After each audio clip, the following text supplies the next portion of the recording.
ज्या फळांचा किंवा पदार्थांचा ग्लायसेमिक इंडेक्स जास्त असतो तर ती फळे किंवा ते पदार्थ डायबिटीज पेशंटनी खाल्ली नाही पाहिजे. तसेच ज्या फळांचा ग्लायसेमिक इंडेक्स अबोव 55 आहे म्हणजे 55पेक्षा जास्त आहे तर ती फळे आपली शुगर लेवल वाढवतात. तसेच 55 ते 65च्या दरम्यान ज्या फळांचा ग्लायसेमिक इंडेक्स असतो तर ती फळे आपली शुगर माइल्ड लेवलवरती वाढवतात, तर ती कधीतरी खायला हरकत नाही. पण ज्या फळांचा ग्लायसेमिक इंडेक्स अबोव 65 आहे म्हणजेच 65पेक्षा जास्त आहे तर ती फळे डायबिटीज पेशंटनी त्यांची शुगर लेवल कंट्रोलमध्ये येईपर्यंत तर खाल्लीच नाही पाहिजेत, म्हणजेच ती पूर्णपणे अवॉइड करून टाका. मग आता प्रश्न असा पडतो की मग डायबिटीज पेशंटनी कोणती फळे खायला हवीत, तर तुम्ही स्ट्रॉबेरीज घेऊ शकता किंवा कोणत्याही प्रकारच्या बेरीजचा तुम्ही समावेश करू शकता.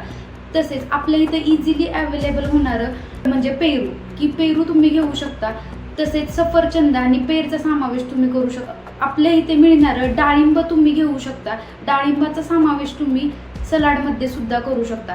तसेच अजून एक सेफर ऑप्शन आहे ते म्हणजे ओलं खोबरं. ओलं खोबऱ्याचा वापर तुम्ही तुमच्या रेग्युलरच्या जेवणामध्ये करू शकता. त्या सगळ्या फळांमधून तर तुम्हाला लागणारे पोषण मूल्य तर मिळणारच आहे. तुम्ही जर वेट लॉस डाएट करत असाल तर त्यामध्ये सुद्धा ह्या फळांचा समावेश करा. So thank you for watching and follow for more.